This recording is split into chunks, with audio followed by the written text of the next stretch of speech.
All right, so today's topic is weight loss over 50 and specifically goals. I'm in the middle of my weight loss journey, and my very initial goal we'll talk about here in a second, but I'm almost there. And so it's time for me to transition a little bit. So I need to set some different goals. So we'll talk about that.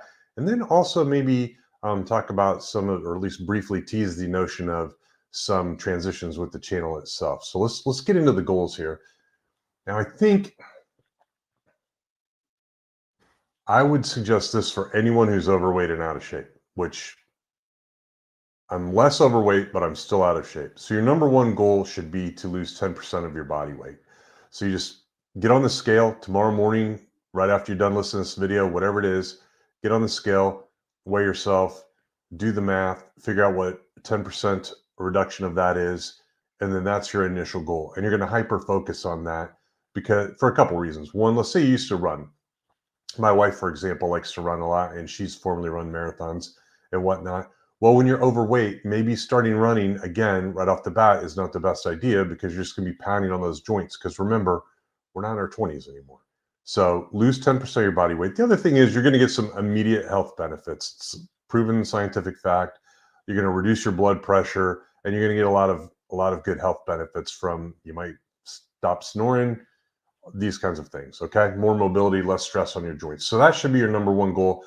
And as we go through the video at the very end, I'm going to kind of give a weekly update and I'll talk about how I had three goals, three sub goals to meet that number one goal. And I'm almost there. So now we'll go to my transition. I need to get away from just hyper focusing on weight loss. And I'm personally going to focus on strength training. And here are my goals. And again, these might not necessarily be the goals that you need to do. I'm not going to go into a ton of detail about each one, but I just want to kind of briefly go through them, let you know my rationale. Maybe it'll spark some thought for how you can set your own goals. So the first one is bigger arms, completely a vanity goal. Okay, I'm when I'm not overweight, I'm a taller-ish, 6 foot, um, thinner person. I'm not a huge guy, and so even ever since I was a lieutenant in the army, I always, for whatever reason, I just wanted to have guns. So I've said before in some of my previous videos that my channel is not really about getting jacked and tan, and it's still not. But for me personally, to feel better about myself, I would like to have some bigger arms. And if you've been watching along, you've noticed that I've had some difficulty focusing on strength training. And so what I've noticed is to get to the point where I'm at now, that 10,000 steps a day goal has become habitual for me. And so I think it was great. So what I need to do now is do something else that's easily trackable and maybe like fun that'll just kind of get my mind and habits back into focusing on strength training. So I'm actually getting ready to start a 30-day challenge where I'm going to try to increase the size of my arms. We'll see if it works or not. But that's what I'm going to do. And you know what? I think for ladies, you might say I don't need big biceps, and that's okay. But you know what? You don't want. You don't want my grandma had that big that big reverse bicep that she had, right? So anyway, so that's my first goal. And then my next two goals kind of combine push-ups and the 2 mile run. I was an infantry officer in the Army starting back in the 90s when I first graduated from college. And part of the Army physical fitness test back then was to run 2 miles and then track your time, obviously, and then to do as many push-ups you could do in 2 minutes and as many sit-ups as you could do in 2 minutes. And I'm not necessarily worried about sit-ups for this personally.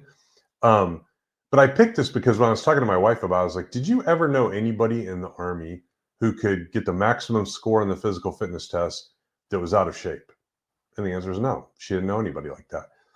Was the Army's physical fitness test like the pinnacle of if you could max it, if you could get the highest score, did that mean you were an elite athlete? No, it certainly didn't. But you certainly were not out of shape. So I think it's a good starting point for a goal, and it's something I can personally relate to. I gave the example of my wife being a runner, and maybe your first goal would be to run a 5K in X amount of time, as an example. But so for me, um, in my age range at 55, via the old Army physical fitness test standards, because they've changed it. So I'm just going with what I know. The old Army physical fitness test standards, a 55 and over male would have to do 56 push-ups in 2 minutes and run 2 miles in 15:09. Now, let me tell you something. I haven't run in a long time, so that's going to take me a hot minute, and I'll talk about how I'll get to that in future videos. And then within that run category, I want to run a mile in 7.5 minutes. Stretch goal is 7 minutes. 7.5, obviously half of 15:09. But the other reason is, and this is just me personally, but I was listening to a podcast, and there was a former Green Beret who was a CIA officer. He found himself in a bad situation in Iraq, and he attributed his ability to survive that situation because he was by himself, um, and his ability to run a 6-minute mile. His thing was just, sometimes you just need to put as much distance as you can between yourself and whatever the danger is. I'm not a CIA officer. I have no plans of going behind enemy lines anytime soon. So that's not really a concern for me. But it was somewhat relatable because I thought about it. I was like, things happen in the world, and sometimes you need to get out of the way. Um, and then if I take that thought even a little bit further, I have an 11-year-old son, and one time when I was thinking about this whole process, I was like, man, what if I had to like carry him on my back or something, and we wouldn't get far these days. So that's just what motivates me. But the point of that is cardiovascular fitness with the running and push-ups, strength, upper body strength, right? And core strength. Secondarily to that, the 2-mile run time, I never plan to like run long, super long distances like marathons, half marathons, or whatnot. But my wife likes to run. And occasionally it would be nice if I could run a 5K with her and not, hold her back. So again, that kind of puts me toward running that 2 miles in what the Army's maximum standard would be. All right. Next one up, pistol squat. What the heck is a pistol squat? Well, that's what I said. So I saw a picture of it. And don't laugh, okay? Here we go. Ready? All right. That is a that is a pistol squat, and she is crushing the pistol squat right there. Why in the heck would I want to do a pistol squat? Do I even think I could do one? And the answer is I have no idea if I could do one. To me, this goal is kind of like climbing Mount Kilimanjaro or something like that, or Mount Everest. I have no idea if I'll ever achieve that goal. But why I'm going to attempt to try to achieve that goal is I know as I age, mobility and balance are important to me. I don't want to fall and break my hip, and I want to be mobile. I don't want to use a walker. I don't want to have to use a cane, and I certainly don't want to be in a wheelchair if I don't have to. So, barring traumatic injury, I want to take control of my mobility as I age. And that exercise right there, or being able to perform that movement right there, is uh, lower body strength, it's balance, and it's flexibility. And those three things are key. So if I can get to that, that would be fantastic. And you don't need any equipment. You just need patience and don't hurt yourself, obviously, trying to do it. Now, caveat. I don't even know when I was in my peak shape back in my 20s in the military, I have no idea if I could even do that. And the answer is probably not just like right off the bat. I would have had to like work on it a little bit. Could I have done it? Yeah, probably. Well, could I have done it that good? I don't know. Maybe not. I don't think so. All right. So that's one of them. Next two, martial arts and Tai Chi. At one point in my or early to mid 30s, I had a brown belt in karate. My son actually got into it because my oldest son, he was doing like a junior black belt program. And he would compete in tournaments, and I would need to be like his attacker in this like self defense thing that he actually won a state championship in. Um, and I thought, well, if I'm doing this, I mean, I might as well like go to practice with him and get better at myself. So I kind of came in a little bit later than him, and I followed along, and I made it to brown belt, and then life happened and things changed, whatever.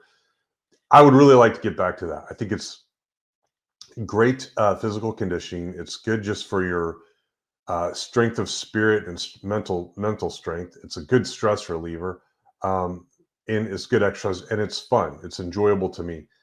And again, I mean, could you use it in real life? I mean, maybe if you had to. Hopefully, you'll never be in a position to do that. I don't really know um, how that would work out, but obviously, as we age, we become more vulnerable. So that's something I want to look at.